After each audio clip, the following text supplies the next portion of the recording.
Esto tiene que ver con una señora que no se esperaba para nada, no soñaba que ese día íbamos a llegar, y no sé si cambiarle la vida, porque el que cambia la vida es el Señor, pero por lo menos hacerle la vida un poquito más fácil. Mira. ¿Cuál es su nombre completo? María de Jesús González. ¿Cuántos hijos tiene? Tuve 14. ¿Qué pasó con su esposo? Se nos murió del COVID. Él le daba consejos a sus hijos, él los quería tanto, pero les daba consejos. Mi esposo ya no está. Y luego se me desmayó ahí en la cama, yo lo llevaba al baño. Y luego yo lo abracé y ahí lo tuve y yo le gritaba y le gritaba. En la madrugada sí fueron los médicos y se lo llevaron al raspero, pero no se salvó. Así lo prendo porque hace un calorón aquí. ¿Y eso para guardar sus cositas? Sí, voy a buscar una tablita, porque le puse eso, pero voy a buscar una tablita para ponerle ahí. ¿Y usted no trabaja? Y no, ¿Y cómo hace para comprar comida? a mí me dan un cheque por mes, porque ahí pago mi renta. Pues no le alcanza para comprar muebles. No me alcanza para comprar muebles, no, porque es poquito que me dan. ¿Existe alguna otra manera? Y es maravilloso cómo se puede bendecir a la gente en todo el mundo, en todas partes, y cómo se puede ser un canal de bendición, ¿no? Transmitir eso que tanto tenemos. Así que el aplauso va para ustedes, mi querido, que ustedes lo hacen, que siembran. Esto es parte de la iglesia. Ese aplauso tiene que ser gigantesco porque hay gente bendecida por este río que no se detiene, ¿sí o no? Muy bien. Hace algunos años atrás, no tanto, hace algunos años atrás, en determinado país me invitaron a un congreso de líderes, a un congreso de personas que ya están involucradas sirviendo al Señor de alguna u otra manera. Y esa mañana pedí algo inusual, no solía hacerlo, pero repartimos unas pequeñas tarjetas y pedí que anotaran en esa tarjeta alguna historia íntima de dolor o algún tema de sufrimiento, algún sufrimiento crónico, algo que los estuviera realmente preocupando. Y se suponía que al ser líderes no había mucho para contar. O sea, no como si estuvieses al aire libre, en una reunión donde la mayoría no conoce al Señor. Pero todo lo que leí aquella mañana, aquella vez, todavía resuena en mi mente, ¿no? Porque eran frases muy sórdidas. Mi esposo me abandonó, a nuestros 4 hijos y a mí. ¿Qué les digo? ¿Cómo se los explico? Están destrozados. Otra decía, mi hijo se encuentra en la cárcel, hice todo lo que podía hacer, lo crié en la iglesia, lo crié en la congregación y mi corazón está desgarrado porque hoy está privado de su libertad. El cáncer de mi hija ha regresado, la metástasis volvió a aparecer, ella ha sufrido mucho, pensamos que Dios la había sanado, que el milagro había ocurrido, pero el mal regresó. ¿Por qué Dios permite semejante cosa, no? Y la mayoría de las preguntas eran angustiantes, devastadoras. Bueno, no sé, la expresión devastadora o angustiante no parece resumir lo que a veces está en la superficie de tanto dolor. Hay que excavar más profundo, hay que hacer una búsqueda arqueológica del alma mucho más profunda. Y si alguna vez atravesaste una tormenta en la que te encontraste diciendo como esta gente a la cual le pedí que anónimamente escribiera lo que le estaba pasando, si alguna vez atravesaste este tipo de tormentas en la vida, estos infortunios, y dices, yo no sé, no voy a poder superar esto. Es un parteaguas, un antes y un después, nunca voy a ser igual. Considero es el mensaje que deberías oír, escuchar. Si dices, no sé cómo voy a salir adelante, no sé cómo se hace para rearmar los pedazos rotos de mi vida, ¿no? Porque creo que el componente del dolor en medio de la angustia puede llevar además a un aislamiento absoluto. Solemos aislarnos, retrotraernos, ¿no? Y empezamos a vivir en un blindaje emocional, donde obviamente nos blindamos para que no nos duelan, no nos lastimen más, pero tampoco, como digo siempre, entra el amor, entra el cariño, el afecto, no entra ni sale nada, y uno termina con el corazón blindado, que es una de las peores maneras de vivir. Y cuando una pareja pierde a un hijo, que creo que es lo peor que nos puede pasar como seres humanos, siempre digo que si pierdes a tu cónyuge, eres viudo, viuda. Si pierdes a tus padres, eres huérfano. Si pierdes a un hijo, no hay nombre. El dolor es tanto, lo vivió el mismo Dios cuando vio morir a su hijo, que no hay nombre para el que pierde un hijo, no se le pone un nombre. Y con mucha frecuencia, cuando una pareja pierde un hijo, esto actúa más como una brecha que los separa en vez de unirlos más, aun cuando ambos comparten el mismo dolor. Cuando el hijo era de ambos, las parejas se suelen separar porque cada uno tiende a manejar el dolor como puede. Y esto tiende a ser cierto en matrimonios cristianos y en los que no profesan su fe en Cristo. Porque todos, insisto, tratamos con el sufrimiento de maneras diferentes, algunos más díscolos, otros más asimilándolo un poco más, pero por lo general permitimos que nuestro dolor nos lleve a rincones muy solitarios. Y uno esperaría, como digo siempre, haciendo una autocrítica, no hablamos desde afuera, porque somos iglesia, uno esperaría que la comunidad de fe entendiera y honrara la angustia y al dolor más que en cualquier otro sitio. Aquí es donde más deberíamos honrar a la angustia. Sin embargo, en este peregrinar cristiano, en estos años, yo he hablado con muchísima gente que dentro de la iglesia ha vivido una experiencia muy diferente. En la mayoría de los casos, la iglesia no tiene o no tenemos mucha idea de cómo manejar el dolor profundo de la gente, cómo manejar la angustia. No hace mucho yo conocí a una mujer que había perdido a su hijo, adolescente casi, 18, 19 años, saliendo de la adolescencia, en un accidente de tránsito. Y unos meses después les contó a algunas damas de la iglesia que algunas mañanas no podía soportar tanto dolor. Y se preguntaba más de una vez cómo iba a sobrevivir. Y la supuesta amiga, o la que se consideraba amiga, le dijo: tienes que confesar, todo lo puedo en Cristo que me fortalece, y salir adelante. Ya está, abandona el luto. Claro, la mamá afligida, con un dolor que no se va nunca, porque uno puede mitigarlo un poco, pero no se va. No creo que uno pierda un hijo y en 10 años dice: bueno, tengo otros. Yo creo que la mamá que arriesgó y expresó su dolor, en lugar de que la oyeran, le dieran el espacio, la gracia para sanar, la callaron dándole un versículo que ella no había cumplido, que se estaba quejando, por lo tanto no estaba obedeciendo la Biblia cuando dice: todo lo puedo en Cristo que me fortalece. O sea, la implicación era que si no eres fuerte, entonces no estás confiando en Cristo. Y eso es muy triste para aquel que pasa un dolor, una angustia. Porque Dios no nos da su palabra para que nosotros la usemos como un arma contra los hermanos. O como una tarjeta que podemos meter en el buzón de alguien manteniendo distancia y ahí está el versículo y arreglate, ¿no? La Biblia es un arma, sí, pero ese arma es contra nuestro enemigo, no contra quienes amamos o los hermanos.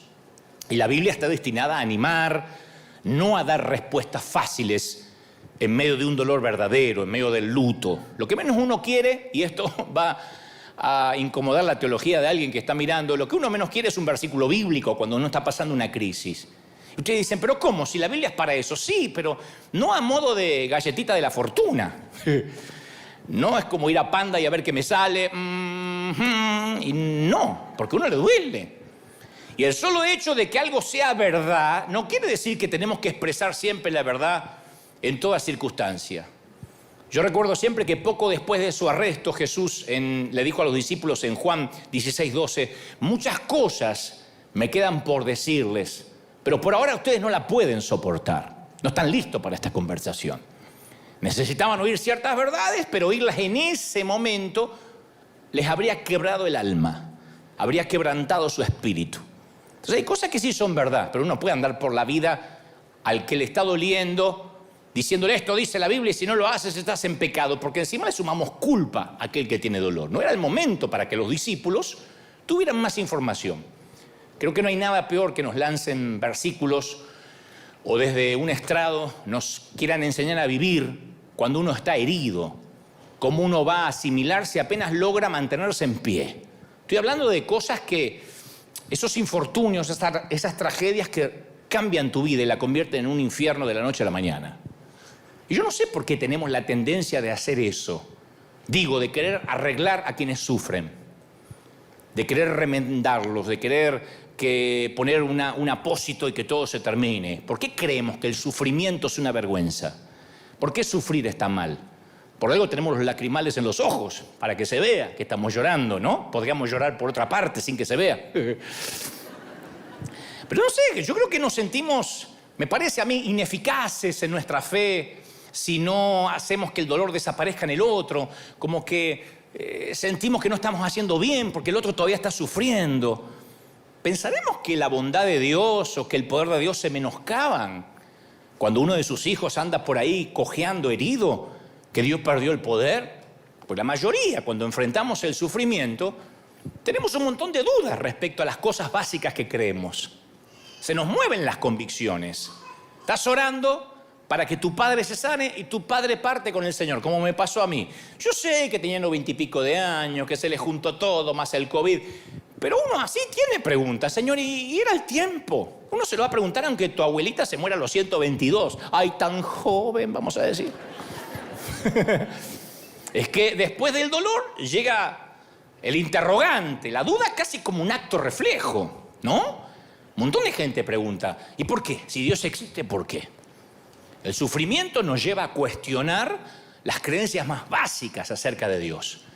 ¿Cómo permite una cosa tan espantosa si Dios existe? Y más cuando están involucrados niños, chiquititos.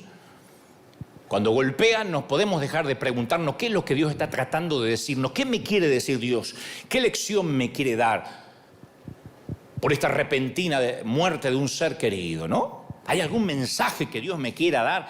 Y yo he escuchado frases, lo he dicho en otro mensaje durante la pandemia, en el mensaje titulado Algo habrás hecho. Yo he titulado Algo habrás hecho porque era la frase que nos decían. Yo escuché a líderes comentando, ¿sabías que hay muy pocos cristianos que mueren de COVID? Gracias a Dios, los que mueren no son cristianos. Dejando la idea vaga de que el que muere por el virus, algo habrá hecho ese cristiano para ser puesto al mismo nivel de los paganos, al mismo nivel del que no va a la iglesia. No, han fallecido hombres piadosos, no solo de virus, de cáncer, de problemas en los riñones, toda la vida. De algo nos tenemos que morir. Para allá nos vamos todos. ¿Qué queda para aquellas tragedias que involucran cristianos? ¿Qué quedan? Yo conozco hijos de misioneros amigos que se han enfermado en Chernobyl, que se han ahogado, que han muerto de inanición en Somalia y fueron a servir a Dios. O sea, la fe en Dios, insisto con esto, no es un seguro contra tragedias.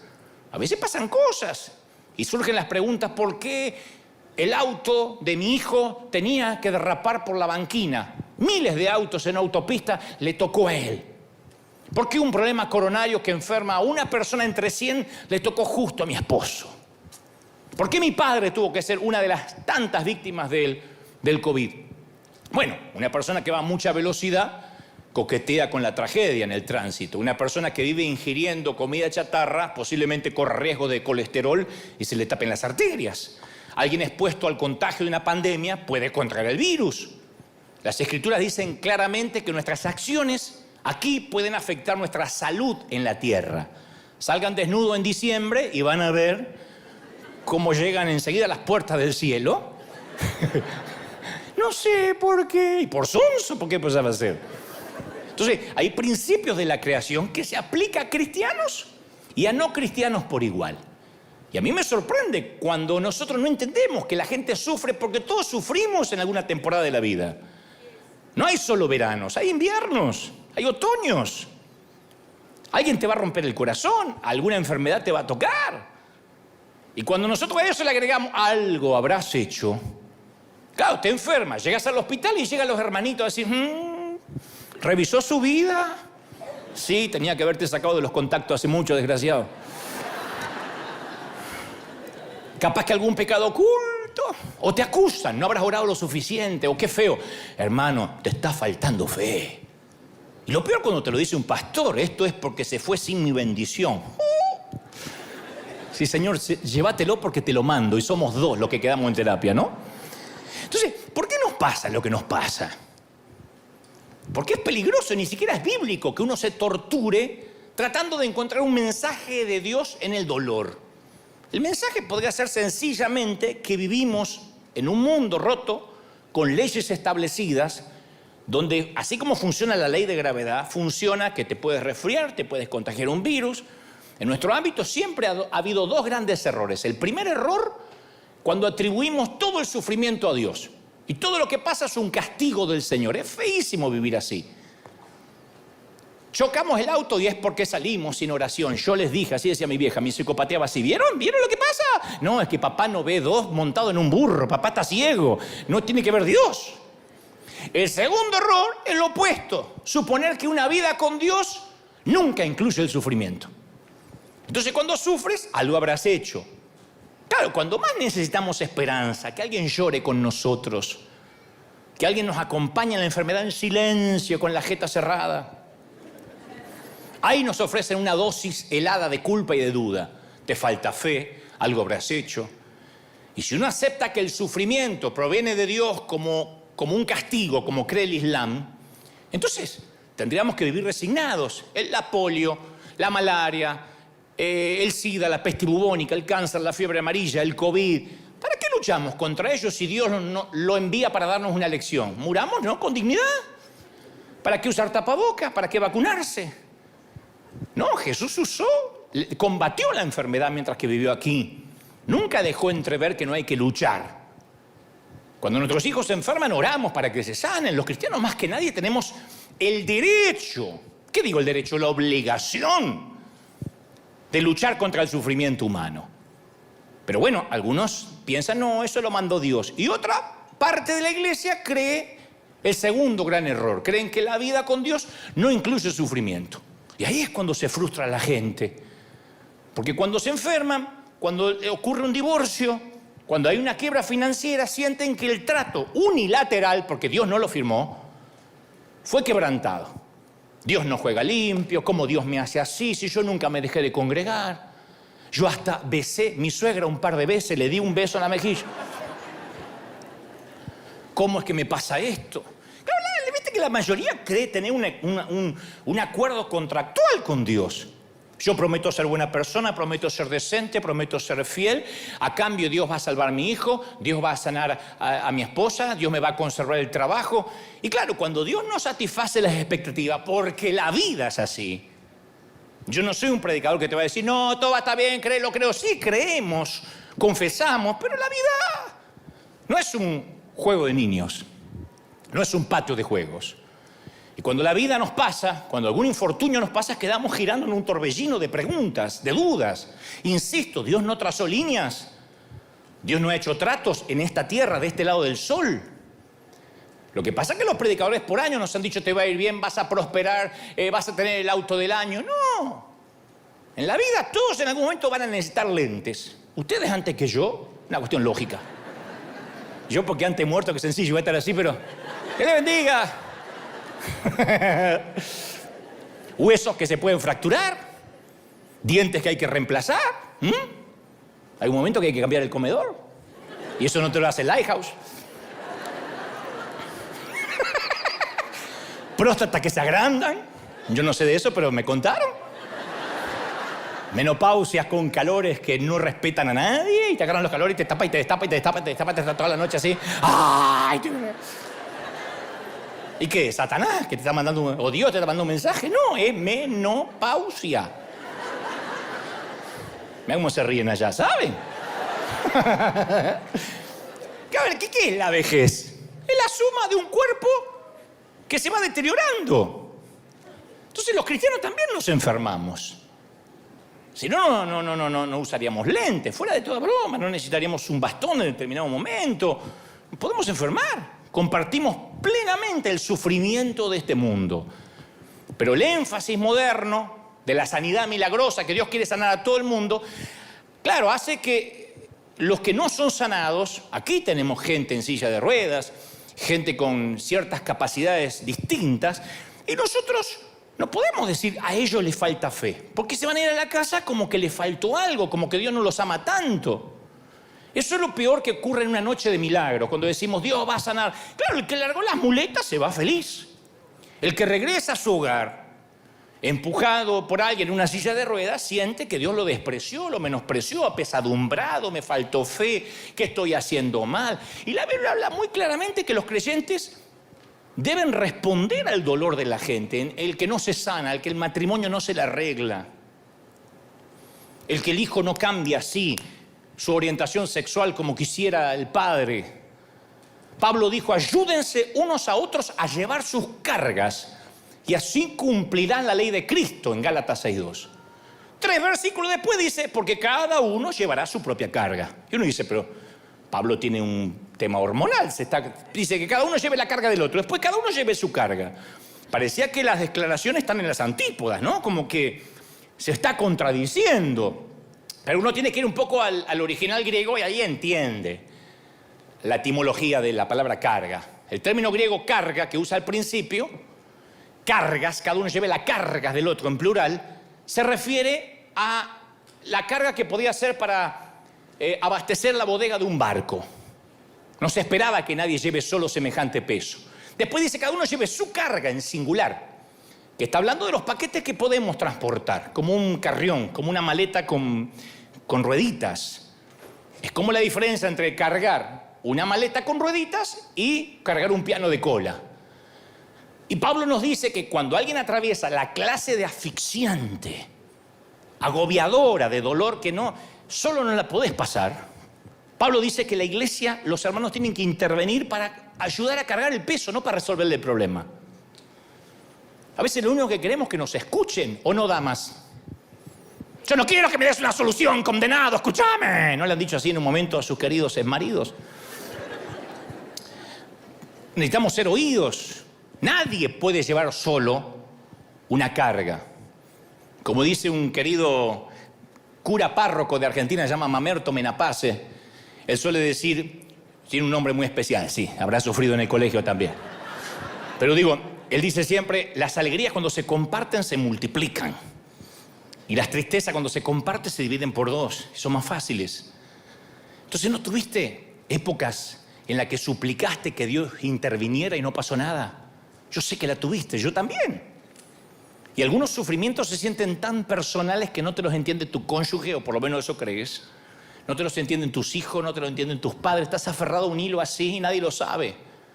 Todos conocemos el dolor ese agobiante, húmedo, amargo. Es desesperante, yo he estado ahí. Sé de lo que te hablo. Esos momentos donde nos tiramos boca abajo a orar, ni siquiera arrodillado, boca abajo. Y lo único que nos sale es Jesús. Ay, Jesús. Y ahí tenemos un poquito de paz. No sabíamos que Jesús vivía tan cerca del piso, ¿no? Pero ahí tenemos un poquito de paz. Y de esto es lo que quiero hablar durante los próximos minutos.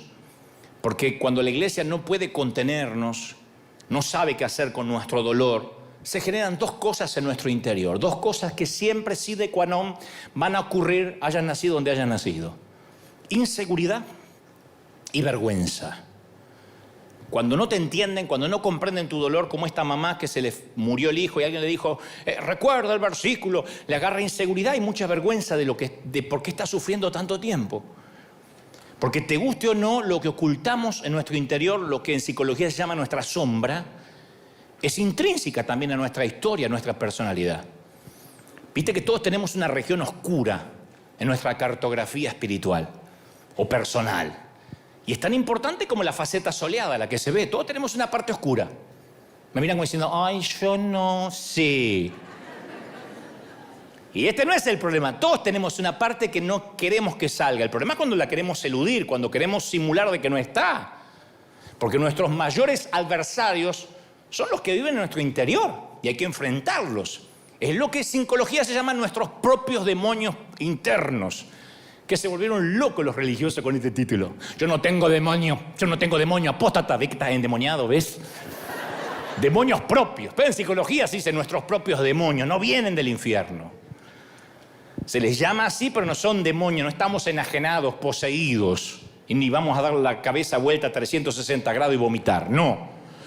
Significa que son nuestras propias historias, nuestros propios traumas, nuestros secretos escondidos. A eso se le llama en psicología esos demonios, esas cosas malas, ocultas que tenemos dentro. Y son los que más daños hacen. Son los que nos paralizan. Son los que yo llamo los hábitos mentales.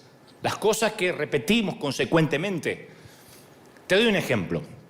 Muchos de nosotros, no sé ustedes, pero hay muchos de nosotros, me consta, no sé si todos, hablamos solos. Yo tengo esa particular y peculiar característica personal. Yo me llevo muy bien con Dante, me llevo bien, tenemos largas charlas, nunca me discuto, siempre estamos de acuerdo. No me gusta que me interrumpan cuando me estoy hablando.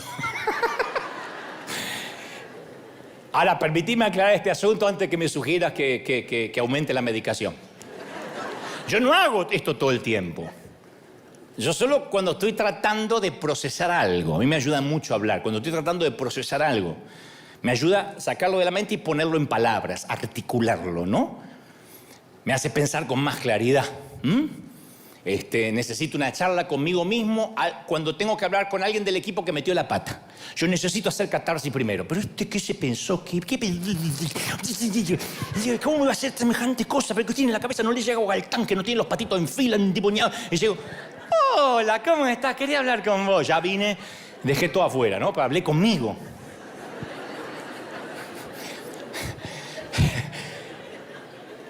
Cuando me equivoco también me dedico un buen regaño. Hace poco estábamos en una grabación. No sé qué me pasaba esa mañana, no podía, me trababa. El director Brian me decía de vuelta. Entonces digo, por favor, poneme en pantalla. Me puso en pantalla y digo, Dante, 30 años haciendo lo mismo. 30 años haciendo lo mismo, idiota. 30 años. Sacate la papa de la boca. No empezaste ayer en televisión. 30 años haciendo lo mismo y te venís a equivocar. Listo, grabamos. Pero me hizo bien. No hay nada mejor que... me reté. Y ahí, como vi que me reté, no me equivoqué más. Y algunas otras conversaciones internas pueden ser agradables. Cuando nos vemos frente al espejo con ropa nueva, que estrenamos algo. Esto nunca se aplica cuando salimos de bañarnos, ¿no? Nunca... Los diálogos ahí no son buenos. Porque ahí vemos las líneas en la cara, vemos cosas nuevas que cuelgan. Los puntos de sutura en el vientre, algunas estrías, celulitis, ¿no? La ley de gravedad. La ley de gravedad no perdona. Pero también sé que algunos de esos monólogos internos pueden ser devastadores, fuera de broma, cuando uno está sufriendo. Desde lo sencillo, ay, ¿por qué comí eso? ¿Por qué comí eso? Yo sabía. Es que esta me pone la pizza ahí adelante. Tenía que haber comido menos, burrito. Comí 14, tenía que haber comido menos. Estoy gordísima. Ay, no me puedo poner esto, me veo ridícula. Parezco un burrito que se está reventando por abajo. ¿No? Ana, ¿te dio esa charla, sí o no? Ay, ¿qué dije? Quedé como un estúpido, ¿qué dije? ¿Por qué tengo que hablar? ¿Por qué que me salió del alma, Todo eso no frente al espejo. No me gusta esa. Y encima mi marido la está mirando. Como que tenemos el deseo de denigrarnos, ¿no? No sé si notaste cómo tendemos a responder los elogios, cómo tendemos a rechazarlos. Eso es una costumbre muy hispana, creo. Me encanta tu vestido. Nah, es un trapo viejo. ¿Te hiciste algo en el cabello? Se ve fabuloso. Nah, tápame las canas nomás, que ya estoy toda canosa. Qué educado es tu hijo. No lo conoces en casa. Hay como un patrón de desviar los elogios que puede estar tan arraigado que no nos damos cuenta. Un día Dios me dijo eso a mí. Me dijo, ¿por qué siempre haces eso? Yo lo sentí fuertemente. Y yo le dije, ¿hacer qué? Cada vez que alguien te dice que tu mensaje lo conmovió o que tu mensaje llegó a su corazón, lo despreciás. Despreciás el elogio. Aprende a decir gracias, cabezón. Aprende a decir gracias. Porque si no sabes recibir honra, es porque nunca honraste de verdad. Si uno honra de verdad, cuando viene la honra, no se tiene que sorprender. Si uno no sabe recibir la cosecha, es porque nunca sembraste de verdad, sembraste para que te vean. Yo recuerdo una vez, la primera gran ofrenda que recibí hace muchos años, dije, no, yo no puedo recibir esto. Y el pastor me mira y me dice, ahora me doy cuenta que todo lo que has hecho, lo superclásico, lo que dice que sembraste, lo hiciste egoístamente. Le digo, no, lo hice de corazón. Y entonces, si de corazón sembraste, cuando viene la cosecha, ¿por qué la rechazás? La gente que dice, ya sos linda, no, soy fea. ¿Te lindo el cuerpo? No, ve que una vaca. Está bien, vaca, no te digo más nada. Se acaban los elogios. Y a mí siempre Me resultó muy difícil aceptar palabras que me afirmen. No sé por qué. Capaz que algo de eso proviene, estos son lo que yo digo los demonios internos, de una cultura evangélica en la que yo fui criado, que los elogios eran como un veneno leve, se te podía subir a la cabeza. Pero la gloria es para Dios, no te la creas, ¿eh? Entonces no me digas nada. Viste que hay guardianes de la gloria de Dios, como si Dios necesitara guardaespaldas, guaruras, para que no le roben la gloria. Y no obstante, la mayor parte de mi problema, al rastrearla, me lleva a una convicción que se me formó cuando tenía 5 años. Que yo siempre me creía especialmente un niño torpe, un niño tonto. Y siempre que alguien me decía, una tía, un tío, algo lindo, mis padres me enseñaron a desviar, a despreciar el comentario. Entonces yo razonaba que esa persona que me decía algo lindo era porque no me conocía lo suficiente para ver mi verdadero yo. Vieron que algunas de las dagas verbales que nos dicen cuando somos chiquitos atraviesan nuestros corazones por décadas, por 5 o 6 décadas, ¿eh? Y si no las tratamos, nos perseguirán por años cuando vivamos la vida adulta. Las palabras cortan y ninguna puede cortar más profunda que una frase de un papá, de una mamá. Yo he hablado con hombres adultos, bendecidos, con hijos, con carreras, con ministerios que todavía están escuchando las palabras de muerte que les dijo su papá. Mi papá no me dio cariño, 70 años todavía se está quejando del papá. Madura, che. Pero esas cosas, de algún modo las comprendo porque nos marcan. Yo conozco una dama que es una gran conferencista. Todos la consideran sofisticada, elegante, interesante. Y ella suele contar que carga con palabras de su padre cuando era chiquita. El papá le dijo, no me saliste linda, pero me saliste muy inteligente. ¿Cómo hace sentir eso a una mujer? En una cultura que le da tanto valor a la imagen. Es como que le hubiese dicho, mejor que seas buena en lo que haces porque es lo único que tienes para ofrecer. Entonces la infancia nos siembra muchas minas emocionales que cuando somos adultos en un momento detonan. Hay momentos de la infancia que nos dejan con una leve cojera, pero otros se sienten tan devastadores que nos dejan lisiados del alma. Y las voces, a veces más fuertes, ocultan los espíritus más destrozados. ¿Conocés gente que se ríe todo el tiempo, que te dice, hola, ¿cómo estás? ¡Qué bendición! ¡Está subiendo! Es un espíritu destrozado, amputado, que quiere disfrazarlo con risa. No es que reír esté mal, pero hay gente que se ríe en momentos inoportunos. Los individuos más gritones, más díscolos, suelen ser los más asustados.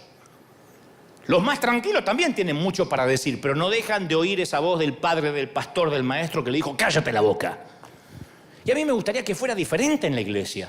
Pero no, en la iglesia parece algo habrás hecho cuando uno sufre. Y ahí uno se siente inseguro, avergonzado. ¿Y sabés por qué la inseguridad y la vergüenza son tan difíciles de erradicar? De quitárnoslas de encima. Porque la seguridad fue lo primero que cayó en el jardín del Edén. Y la vergüenza fue lo primero que apareció por consecuencia. La inseguridad le abrió la puerta a la vergüenza.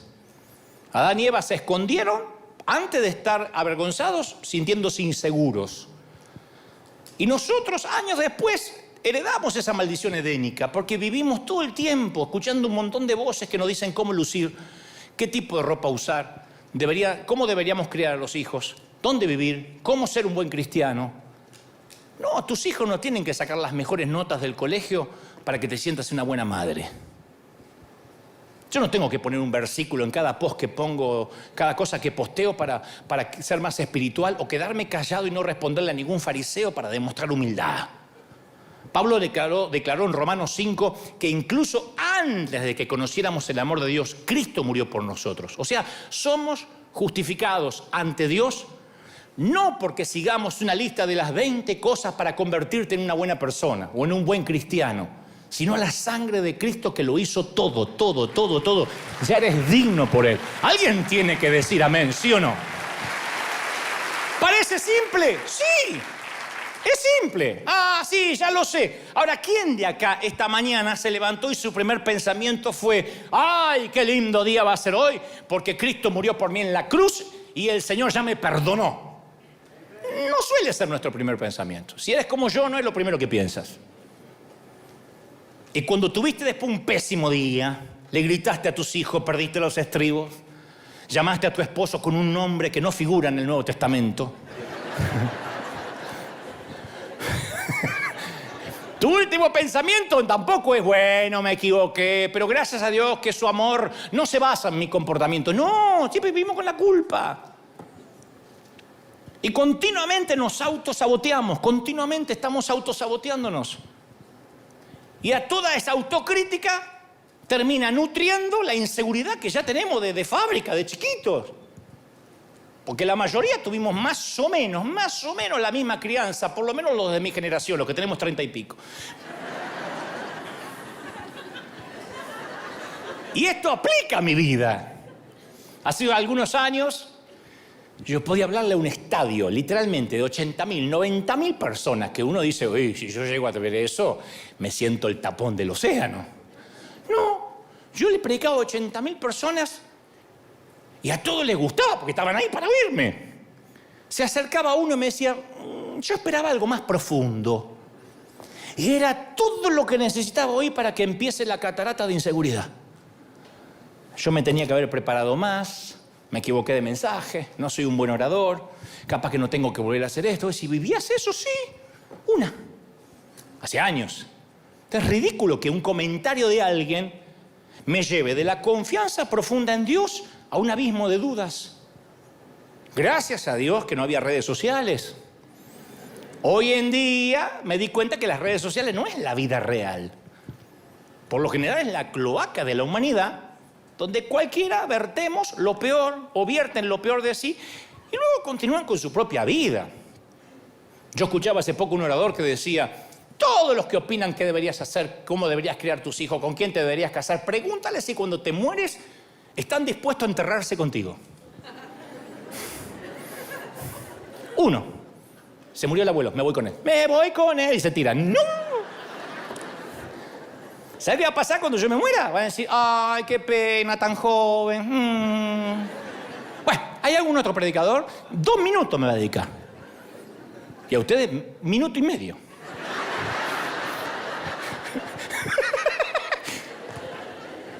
Pero claro, un comentario a veces poco amable de una mamá a otra puede hacer que la más confiada de las madres se sienta un fracaso como madre. En la puerta del colegio, una de esas viene y le dice, tu hijo estaba mal en matemáticas, ¿no? Psst. Una crítica sobre tu apariencia puede hacer que no quieras salir de casa hasta que bajes esos kilos, esas libras. No salgo más. Me encierro en la habitación, pásame por abajo una lechuga.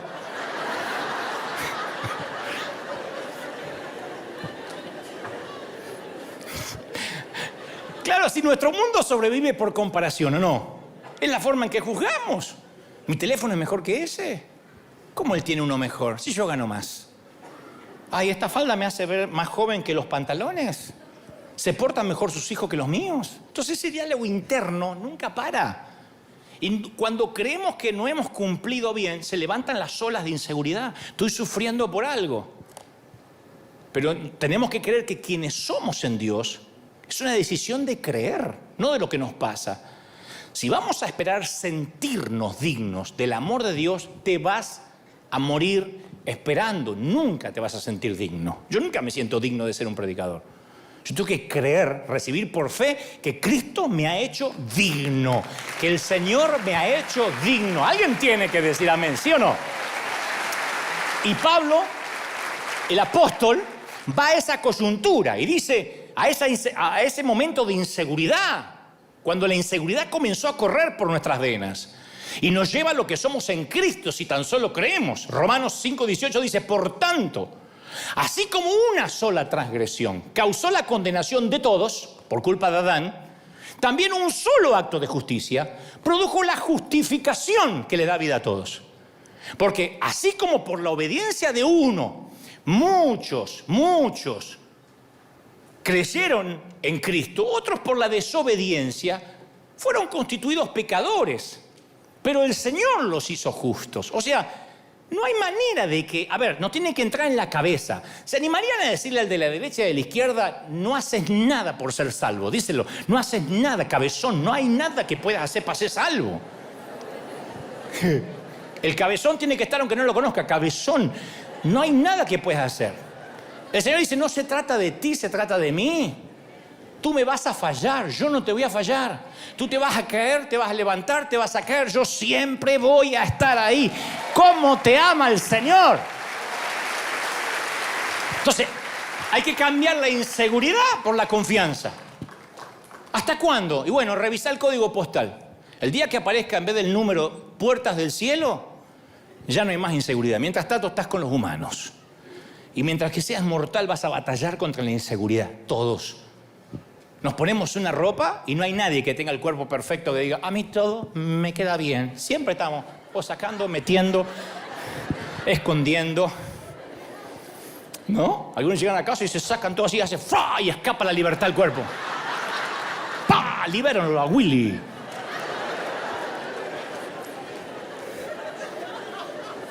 Y está bien. ¿Y qué hace la inseguridad? Hace que otros te manipulen.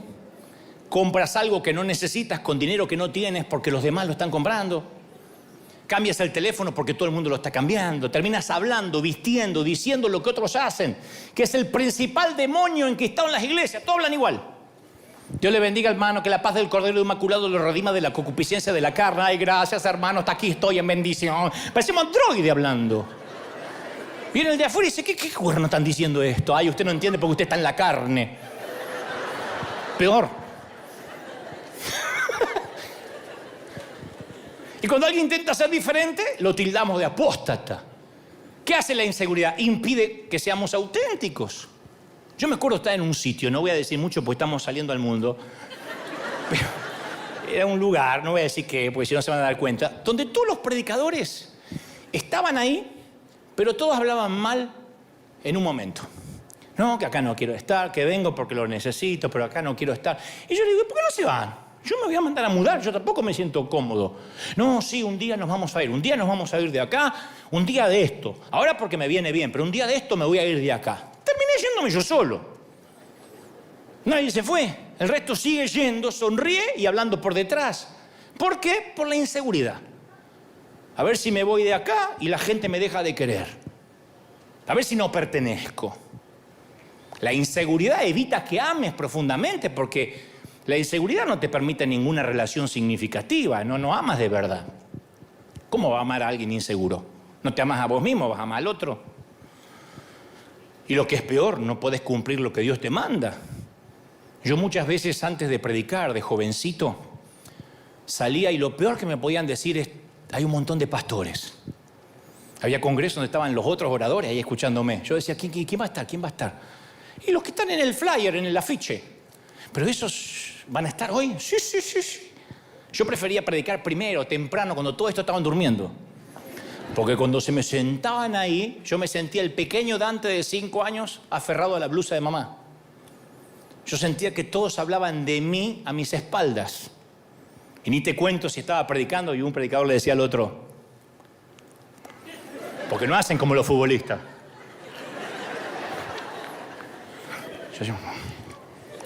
Por ahí estaba diciendo, estoy estreñido de vientre, yo también comí arroz.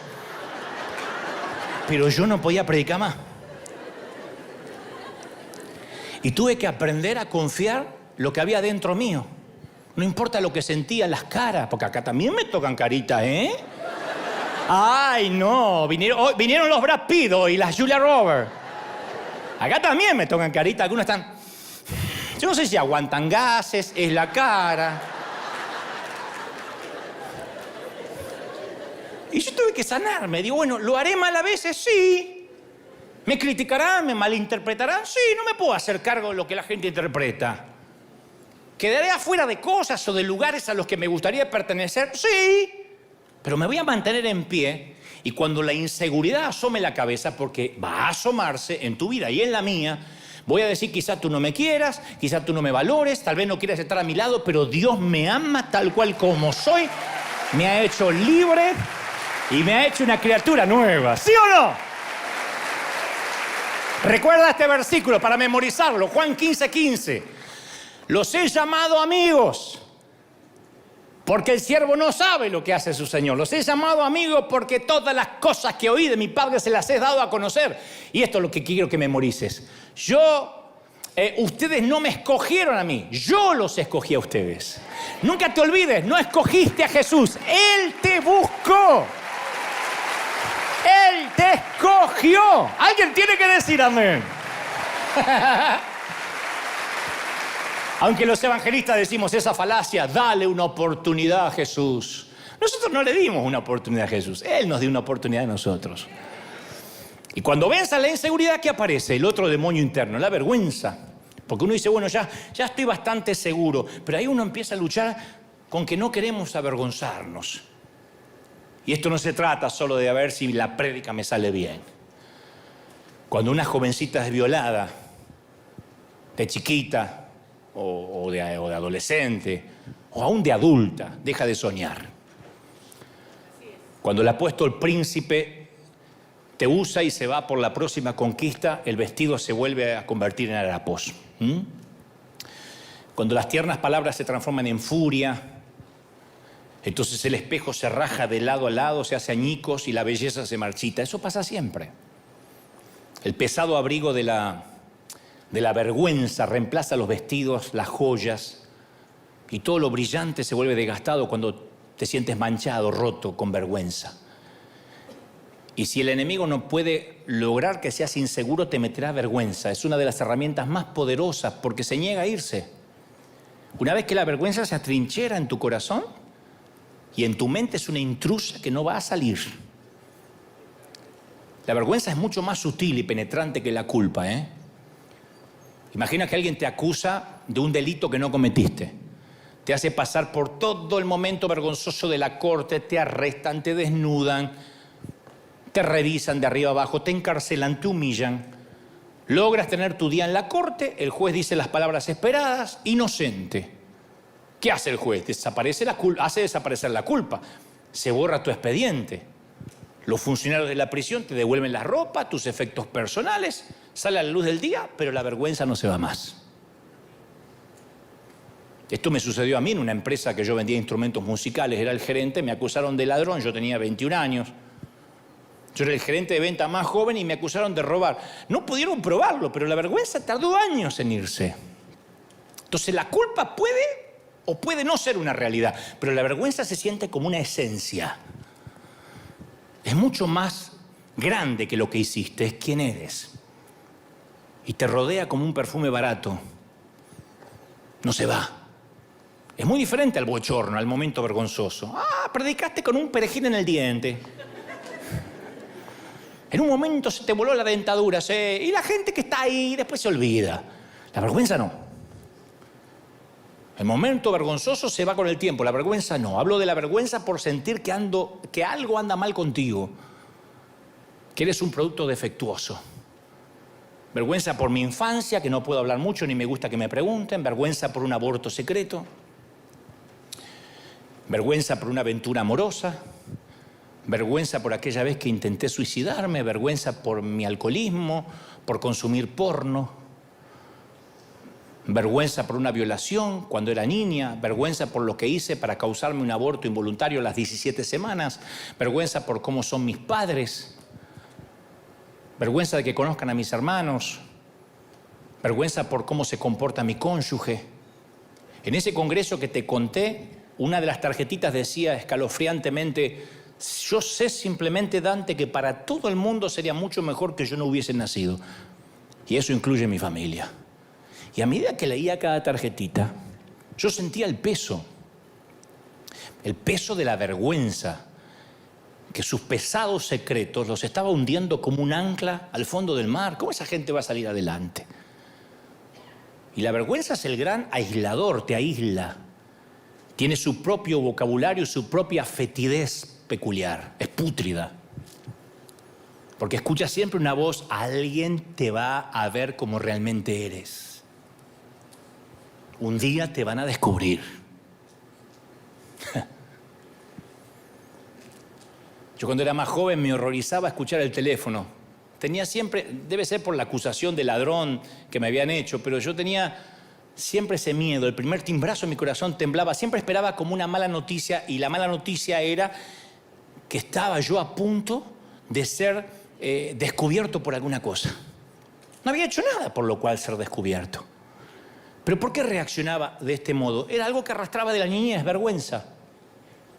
Yo tenía vergüenza de ponerme short porque mi mamá me decía, naciste con las patas flacas de tero, pero lo importante es que sos exótico, hijo. Sí, un tero exótico.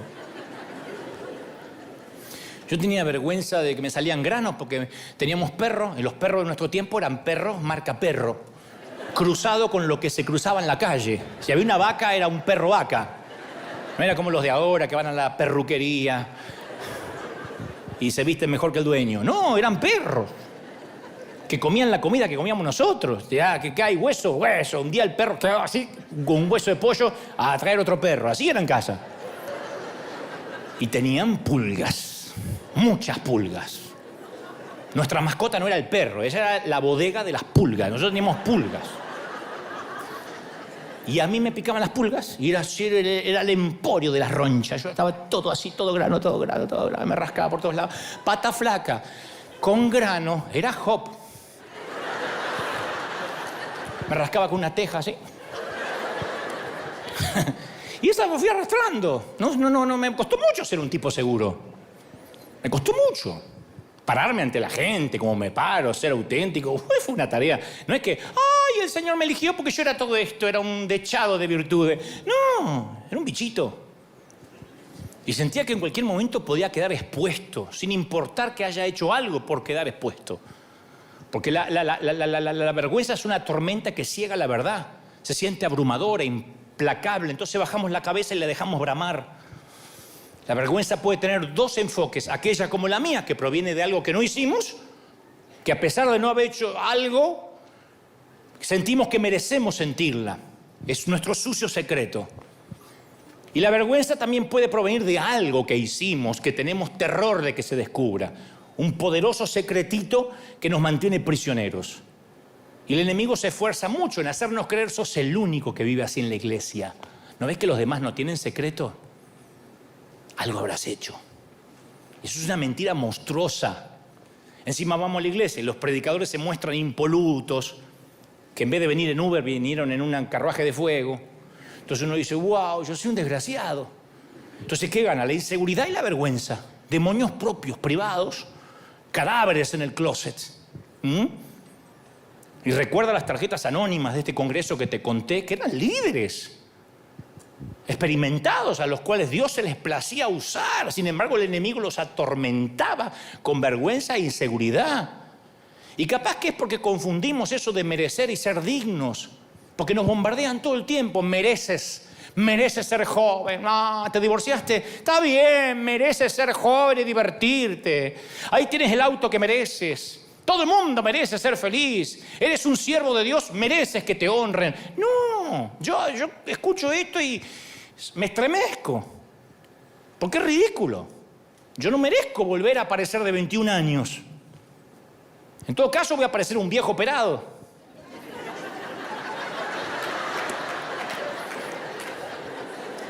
Estoy muy triste. Con la cara hinchada como un boxeador que recién se levantó de tanto botox. Pero no voy a aparecer nunca, joven. Y tampoco merezco que me honren porque predico, porque estoy haciendo lo que se supone que debo hacer. Entonces, la vergüenza es algo verdadero. Y en la cruz Jesús trató con ella y le dio la orden de desalojo. El Señor tomó nuestro lugar en la cruz, pagó toda nuestra deuda y nos hace dignos, no merecedores. Digno, di conmigo, digno. Y bueno, para terminar, la vergüenza también hizo su debut en el huerto del Edén. Se sintieron descubiertos. Se fueron a cubrirse con hojas de higuera, porque la vergüenza actúa así. Por más que te cubras, vas a seguir expuesto. No me gusta cómo me veo, así que voy y me compro ropa nueva. Y después llegas a tu casa y decís, no sé, algo pasó desde el probador de la tienda hasta mi casa. O se me achicó la ropa o engordé en el camino. No, es que no va a tapar. Sí, me deben ser las luces del vestidor. Ella cree que si logra casarse y tener un apellido la vergüenza va a quedar en la puerta de la iglesia el día de la boda, pero la vergüenza la va a seguir a la luna de miel. Él cree que la vergüenza quedará para siempre en las aguas del bautismo, pero no se percata que la vergüenza se la lleva a la casa junto con las toallas húmedas. No importa cuántas capas podamos poner para tapar la vergüenza, subsiste. Llámala una enfermedad del alma, pero ahí está. Y Adán y Eva supieron al instante que las acciones habían traído consecuencias funestas. Porque se enfrentaron no solo a su pecado, sino que no pueden vivir más en el jardín. Afuera, vamos, fuera, fuera del jardín. Exiliados, refugiados, indocumentados, expulsados del paraíso. Y a mí me duele, porque cuando pasó eso, Cristo no había hecho la obra redentora. Ahora, Cristo viene, hace la obra redentora, paga toda la deuda y en nuestra iglesia, en nuestras iglesias, seguimos echando a la gente del jardín. Peca alguien en la iglesia, un líder. Inmediatamente la iglesia lo destituye. Está bien, se tiene que restaurar fenómeno, pero no, lo destituyen con vergüenza y lo expulsan del jardín. Yo recuerdo un pastor en Florida que confesó un pecado, no solo lo destituyeron inmediatamente, sino que quitaron todos los libros que él había escrito. Un gran autor. Ya no se consiguen más sus libros. Quemaron los libros en una hoguera. Es como enterarnos que David pecó y quemar en una hoguera todos los salmos. Hay que quemar todo lo que escribió cada uno de los autores aquí, porque cada uno de estos tenía sus roturas, sus problemas serios. Entonces nunca supimos la iglesia organizada qué hacer con el dolor, qué hacer con el sufrimiento, qué hacer con la vergüenza. Lo único que aprendimos es rematar heridos, cremar rápido el cadáver y esparcir la ceniza y que ya no se pregunte más por esa persona, para que no sea de tropiezo, expulsado del jardín, sin redención.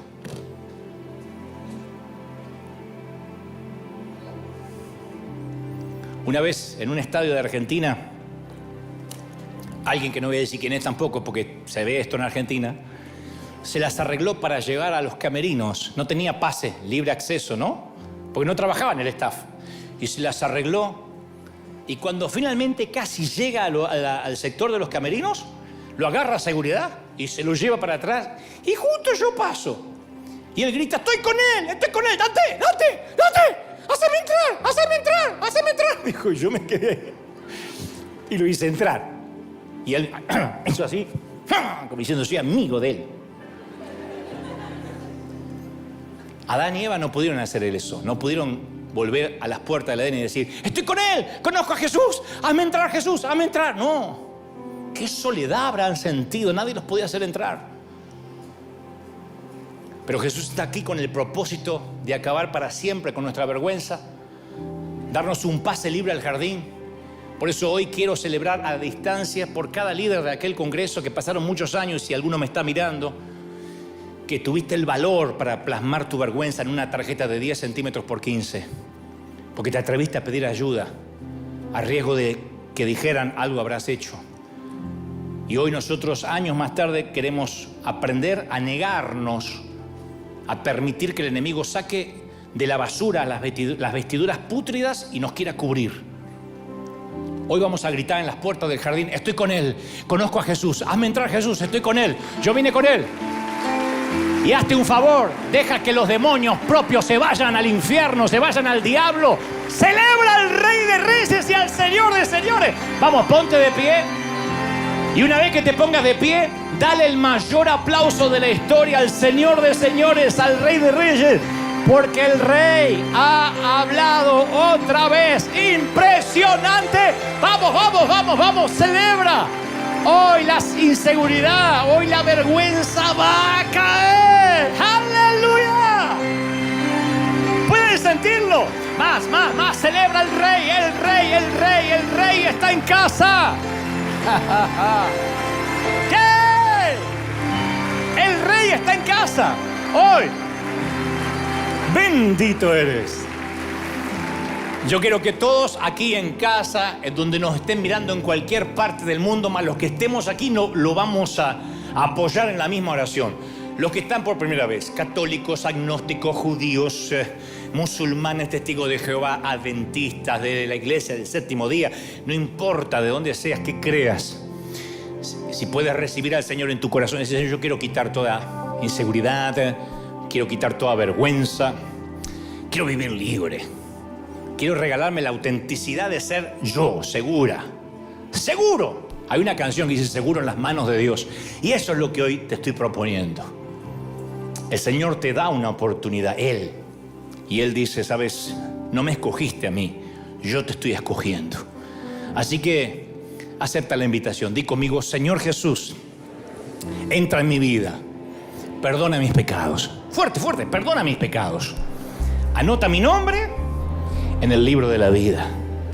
Ayúdame, Señor, a vencer fuerte todo lo interno, lo que agobia, la vergüenza, la inseguridad, la culpa. Gracias, Señor, por perdonarme, y comienzo una nueva vida ahora. Amén. Todos orando. Vamos, quiero orar por todos. Levanten las manos al cielo. Me gustaría orar por la iglesia. Padre, he transmitido lo que creo me has dicho que diga a este tu ejército, a estos tus obreros de primera línea. He predicado, no he quitado, no he omitido una sola tilde de lo que creo me has dicho que les diga a estos tus pequeños. ¿Cómo te ama el Señor? ¿Cómo no te va a amar si en sus manos te tiene esculpido? Me dice el Señor. A todos los que están aquí, que han sufrido, que la vida te ha tratado mal, el Señor me dice que te diga: he aquí, yo traigo sobre ti cosas que ojo no vio, ni oído yo, ni han subido a tu corazón. Te bendice el Señor en todas las áreas. Vamos, comiencen a clamar, vamos a orar. Aquí en el mundo, en Asia, África, América, Oceanía, en todo el mundo ahora están clamando. Toda América, desde todo el continente está clamando. Los que están mirando esta transmisión, yo declaro que la mayor bendición que tenga Dios para un ser humano aquí en la tierra te la dé ahora. No importa lo que creas, dile: Señor, yo quiero ser libre, próspero, bendito. Se van los demonios internos, se va todo aquello que oprime, todo aquello que agobia, que te quita el oxígeno. Y en el nombre del Señor de las multitudes, familia, el Señor bendice ahora tu entrada, tu salida, tu acostarte, tu levantarte. Bendice el Señor tus herramientas de trabajo, tus talentos. Te abre puertas. Yo proclamo, declaro, creo, confieso de que octubre, noviembre y diciembre será un trimestre donde vas a cerrar el año diferente a lo que lo comenzaste. Van a ocurrir milagros que antes no ocurrían. Te bendice el Señor. Vamos, levanten las manos y digan: yo estoy recibiendo esta bendición. Quiero que te la lleves a casa. Quiero que la presencia del Señor sea tan fuerte que algo ocurra en tu casa, en tu hogar, en los tuyos. Bendice, jóvenes. Hay gente encendida en fuego ahora. Hay tanta bendición hoy. ¿Cómo no te va a bendecir el Señor? ¿Cómo no te va a multiplicar? Mira. Si Dios te ha traído hasta aquí es porque tiene propósito. Octubre, noviembre, diciembre serán meses de cielos abiertos, de bendición en tu hogar, en tus finanzas, en la pareja, con tus hijos. Dios bendice, abre puertas financieras, de salud. Se va la vergüenza, se termina el diálogo interno. Se termina el diálogo interno negativo, el monólogo negativo, y empiezas a creer que eres digno, que el Señor te hace merecedor por su sangre. Yo soy, dice el Señor, el que pagó el precio. No hagas nada, te ama el Señor. No hagas nada para que te ame más. Él te ama, el Señor. ¿Cómo no te va a amar, mi querido? Te bendigo, soplo sobre ti, sobre los que miran, una doble porción del Espíritu en el cuerpo, en el alma y en el Espíritu. Amén y amén. Gloria al Señor. Dale el mayor aplauso de la historia. Que Dios te bendiga, que Dios te guarde, que haga resplandecer su rostro sobre ti. ¡Chao, gente! ¡Buen domingo! ¡Chao!